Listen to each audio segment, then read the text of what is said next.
ভালোবাসা শুধু কথা বলা, দুজন দুজনকে স্পর্শ করা,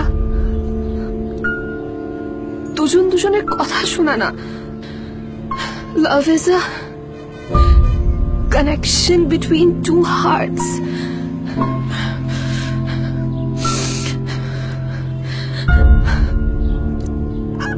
I love you.